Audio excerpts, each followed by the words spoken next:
It's time to install the Airbox. Welcome to Hacker Week.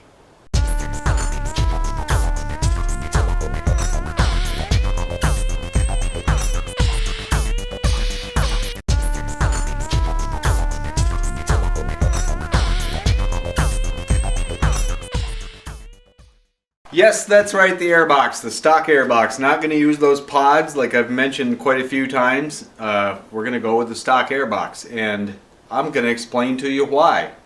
So, pods on a motorcycle, pod air filters, sure, they look cool, but do they really make a difference? Well, if you tune the bike properly, I suppose so. I'm pretty much sticking with everything stock on this bike. I have had some correspondence from a guy who used to do some racing on these bikes back in the day, modifications and whatnot, put in bigger pistons, different cams, wide open exhaust. When you do that, you're going to rejet the carburetors and you got a lot higher flow going on through the carbs, and you know, maybe they did make a difference and function okay.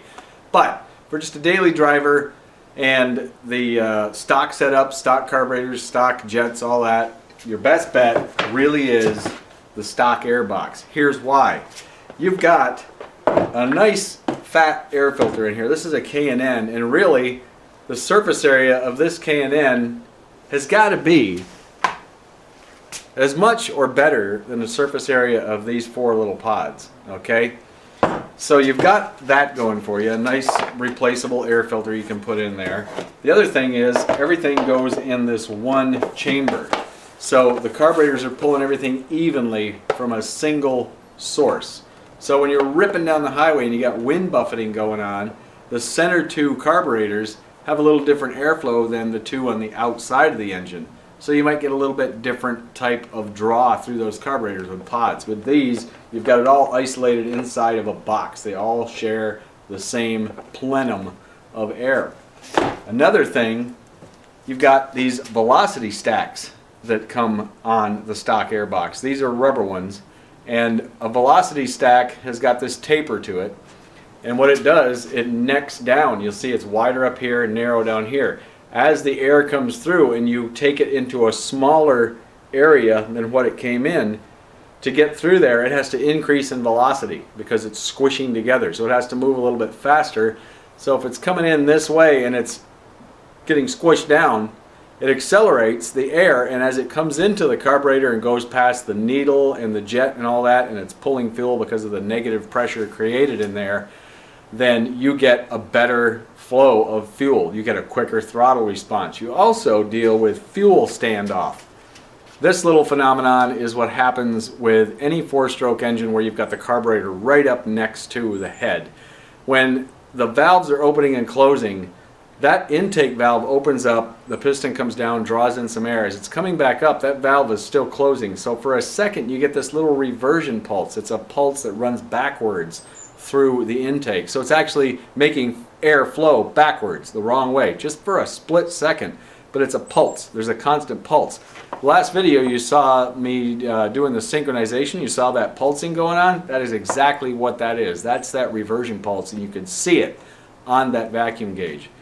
As that happens, a little bit of fuel will spit out the wrong way. Some of it can get lost, get stuck in the filter, or just go into the atmosphere. The velocity stacks really help with that because the fuel might spit out a little bit, but it's going to get sucked right back in because the velocity stack contains it. So there's the good reasons why you should keep the stock Airbox. Anyway, let's get putting this thing together. So here we are. Here's all the bits and pieces of everything that goes in this Airbox. As usual, I printed out the parts breakdown, and everything highlighted in green here was parts that I needed that I didn't have here in the shop, that I could find anyway, but I really looked hard through all the hardware. These things were missing. So, HondaPartsDirect.com ordered a whole mess of stuff here this last week, and it all came in, so I'm going to sort through all this. A few of these items are for some other things on the bike that I needed, but we're going to go through this. I'm going to get all the stuff together I need, and then we're going to assemble this box. But there's one more problem. There's a problem with these though. They're old, and they're supposed to be like flexible rubber. These aren't. They're pretty hard. So I got to do something about that. But you know, I think Ichiban Moto has some kind of special treatment he does to these. And I think I'm gonna call him right now and see if maybe he can help me out. Let's see if I can remember that number here.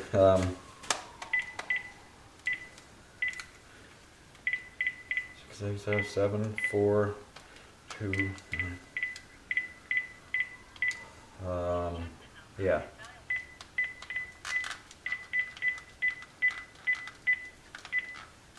That's it. It's ringing.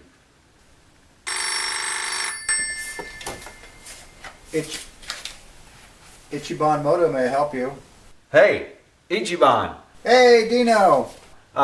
Listen, I got some velocity stacks here off my old CB750, and I was wondering if you can, give them that really cool treatment that you came up with. Yeah, absolutely. You can. All right. So what do you want me to just put them in a box, ship them off to you? Just mail them to the shop. How soon do you think you can get them back to me? Because, I'm right here in the middle of a video, and I need them as soon as possible. 2 days. Okay, couple days, huh? I'll get them shipped right to you, and hey, just put it on my bill. No, just send cash. You didn't pay your last bill. No, I paid it. Yep, you did look through your records. No, I looked around. Yeah. No, you didn't send any money, but you sent that nice chicken pie. So no, that was the squirrel. Just send cash. Well, I'll get them in the mail and send them out to you, and I'll look for those real soon. Just send cash. Thanks a lot.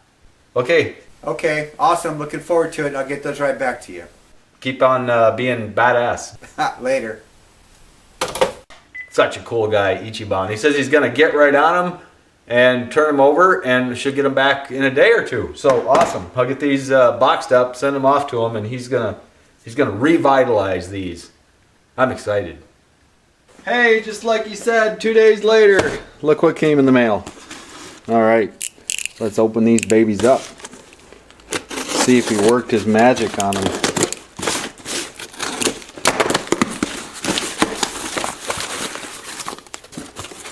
There's my invoice. Let's see.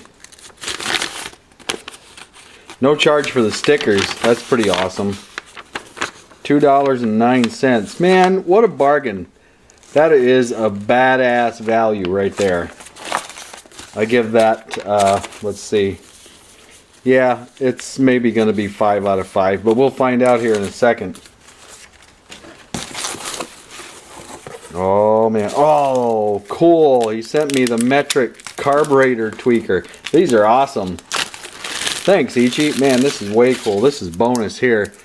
People pay big bucks for these, because if you really want to set your carburetors right on a bike that's metric, this is the one right here, metric carburetor tweaker. Look at this up close. I want you to see this right here. This is hand ground, baby. It's a true craftsman carburetor screwdriver right here. Metric carburetor tweaker from Ichiban. Awesome. Well, let's see what these babies look like now after the magic treatment. Whoa, that's so cool. Look at that. They're all soft and supple again. Truly amazing. And yes, I'm gonna give it 1, 2, 3, 4, 5 out of 5 Ichiban Moto stickers. Let's put this airbox together now. Thanks, Ichi. Oh wait, bonus stuff. 100% authentic badass certified. That's cool. I'll keep that with the bike. If I ever sell it, that's going to up my value for sure. And this is way cool. 10% off super savings coupon. I'll be sure to hang on to that, because I'm pretty sure I'll be using Ichiban's services before I'm done again. Okay, so I've got my badass velocity stacks back from Ichi, and they're going to go in here, but first I need to clean this up a little bit. I'm just going to wipe this down with some stuff I got, basically a clean rag. Get all the dust and crud out of here before we get started. Okay, all cleaned up, ready to put together. This is the bottom section. Let's drop the filter in. This is the part that you can remove, and it's held on with these long bolts with a wing nut on them. On these bolts there's a washer and an O-ring. The O-ring sits in this little recess that keeps air from coming in through there and crud and stuff. And so we'll put those in, and then there should be, here they are, a couple little cotter pins that go in. And what they do is just keep this held in place for you so that when you take it off the bike, the wing bolts stay in there with it. So let's put those on. We'll get a couple of cotter pins in them.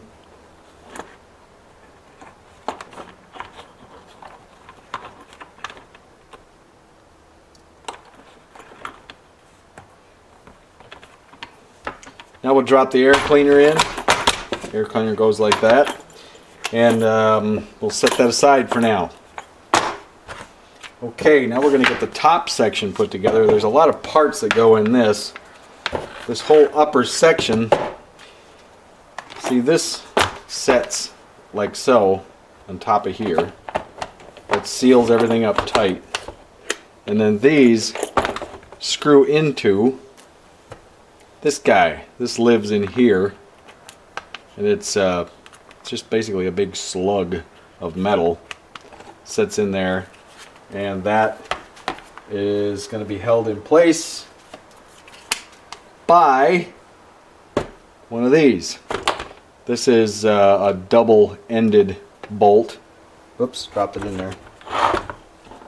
So this goes up in here. By the way, there's a beveled end. The beveled end goes down. That helps you align the wing bolt a little bit easier when you're putting it all together. So we'll put this in here. And we're going to run this in with the shorter. There's a long set of threads and a short set of threads. Going to put the short set down. And we're going to screw that into place. And let's just do a little test fit here, make sure that everything's going together right. Screw that in. And that should pull down all the way. Hold everything in place and should bottom out with a pretty decent seal right there. And indeed it does. That's sealed up, that's tightened up, bottomed out against everything in there. So putting this final assembly together, we'll hold this nut with a 12mm wrench. Tighten down the 10mm double-ended bolt against it. That takes care of that. Now we can put the velocity stacks in. I'm going to get out a little bit of this silicone grease. Put a little bit inside each of these holes right here because it'll help me rotate these into place. And fold it over like so. Like that. Then I can push it through the hole. Let it spring back. Just give it a little pull. And there you go. You can see it's where it needs to be seated in, just like that. So there they are, all in, and the way they need to be is like that, with the larger gap you see towards the top of the airbox. That way, let me get this level in your point of view here, and you'll see what I mean. See how they're all angling down a little bit? That's because the head's tilted forward, head and cylinders, and the carbs sit a little bit downhill, so now they'll go right on there and line right up with the carburetors. Okay, now all the mounting hardware. We need something for this business to connect to. This goes on here like this, it pokes up through here, and on top of here we have a bracket that's going to mount, and that's what's going to bolt it to the frame. There's a couple of lugs coming down from the frame, and these 6mm bolts go in there and hold it to the frame. So this plate goes on the inside of the box. There's a rubber gasket that goes on there that seals it up. I only have 2 of these, and they're no longer available. So what do you do then? Well, you make 2 out of an old mouse pad. It's about the right thickness, and it needs to be that thick because when you put all this in there, let's see, let's get that in right.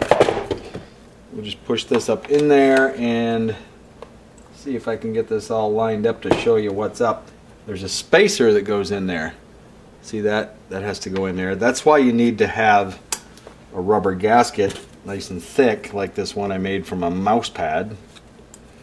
and that'll go on here. Then the plate goes on top of that, and then there's a 6mm JIS head screw that goes in there and holds that whole assembly together. So I figured out the easiest way to do this is you put a gasket on top, shove 3 spacers in there, and they'll kind of sit in the holes in the gasket. Put the other gasket down in there on the bottom. You see it there? So that gasket's in place. And everything just kind of stays there. Then you put the plate in, hold it like this, flip it over, the hole's all lined up right there. Put the mounting plate on top. Let's get one of the JIS screws and get it started. Get out my JIS screwdriver. Japanese industrial standard, not a Phillips. And there we go, we got one started. Now we can go ahead and get the other one in, and we'll just keep going down the line here and get them both mounted up.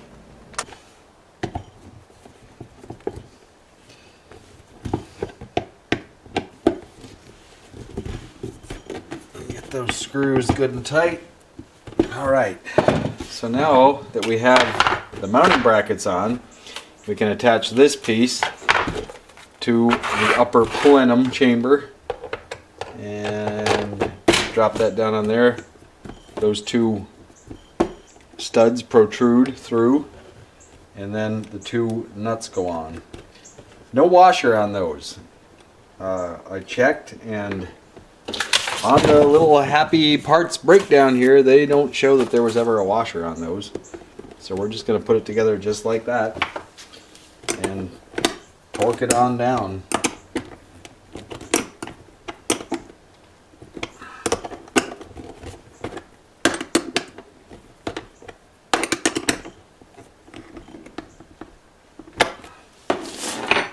That is ready for some clamps. Here we go. Here's the clamps. Make sure that they point out. The screw head points out away from center so that you can actually get at it with a screwdriver. We'll put those guys on, and then we can get this over and mount it up onto some carburetors.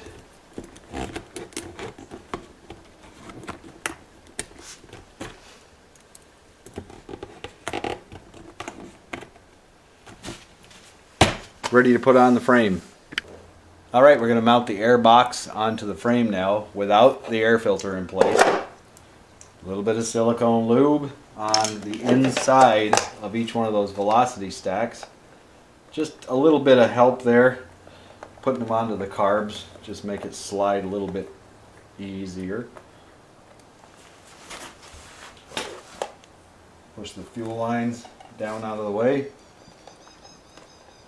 Get all the clamps pointing upwards, and we're just going to slide it in like this and just get the bottom part started on all 4 and just kind of wiggle it on there. That's it. It's pretty easy to get them on. Now this isn't lining up perfectly with the frame here. It's got to go forward and down a bit. So I think what I'm going to do is get the velocity stacks pushed on as far as I can, take a screwdriver and start tightening these up. I'm going to get these on and get them flush with that little casting on the carburetor. There's a casting mark on there. I'll show you up close in a minute, but I'm just going to tighten this one a little bit to hold everything in place. I got a really long screwdriver here. It's just so I can reach the inner one. So what I'm going to do is just push it up flush to the casting mark that's in the carburetor. Tighten it up. And I'm going to do that for all 4 of them. Then I'll go ahead and move around the box till the hole lines up for the boat. So I'll just snug this one a little bit. Get it where it's just starting to tighten down. And then I'm going to push the boot all the way forward as far as it'll go onto the carburetor, and then hold it there like that and tighten it down. Get it good and tight.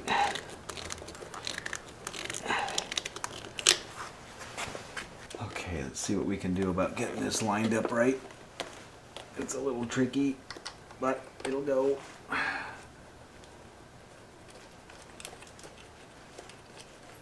Okay, one started. I'll get the other one started, then I'll come back and tighten this up. The other one's in place and started. Tighten these up. Before I put the bottom part of the box back on, I'm going to put all my drip lines back in place here. Let's see if I can remember how they go just based on where they're at. Put these on the little nipples on the bottom of each one of the float bowls.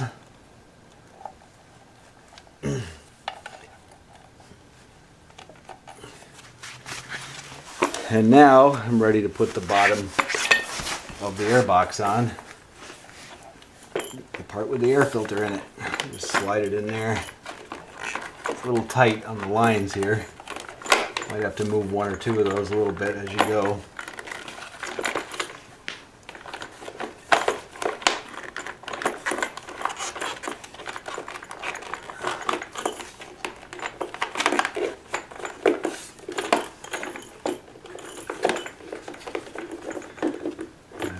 Get it all lined up, push it up into place, and the wing nuts should line right up, and indeed they do. We'll tighten that one up. Oh, look at that, on the side of this it says HB750F. This was off a 750F maybe. I've seen some parts on this bike that are definitely 750F stuff.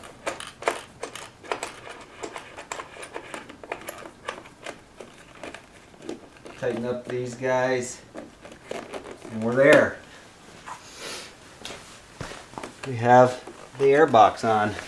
Put the side covers back on now.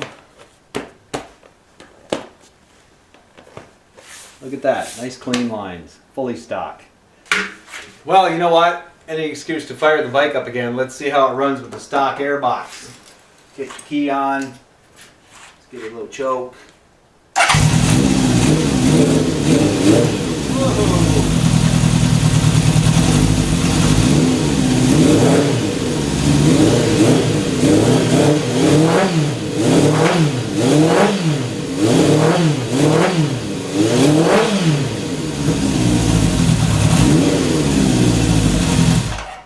Pretty awesome. Stock airbox back in place. No pods for me, ladies and gentlemen. I'm going to stick with the stock airbox. Big thanks to Ichiban for rejuvenating my rubber velocity stacks. And thanks for the metric carburetor tweaker. That's awesome. And the stickers. I got to put some of those on my toolbox. Maybe a couple on my toolbox at work. Thanks, Ichi. Really appreciate you going out of your way and turning that over for me in 2 days. Really awesome. So next up, we're going to do the brakes up front. That'll be in the next video. We got a dual brake setup up there, dual disc brakes. They didn't come with that stock. They came with one disc brake in 1973. So we're going to have some fun things to do there, getting 2 lines coming where there was only one. And I've got all the hardware now. It came in with that order that I got, and everything should be here to do that. Still got to put the seat together. I got chrome to put on. There's lots of stuff coming up, so we're not over yet. We got a little ways to go before this bike's complete. And then, you know, down the line we'll do some tweaking on it and see where we go from there. I may just leave it all bone stock. And one of these days I'm going to sell it. Not going to keep this bike. I'm going to drive it for maybe a summer, and I'm going to sell it. Pass it on to somebody, because somebody that really appreciates it and promises that they're not going to chop it up. But I'll keep it for a little while and get some time on it. Who knows? Maybe I'll fall in love with the damn thing and keep it. Anyway, so thanks a lot for watching. Again, thanks for all the donations and all of your wonderful support. And until next time.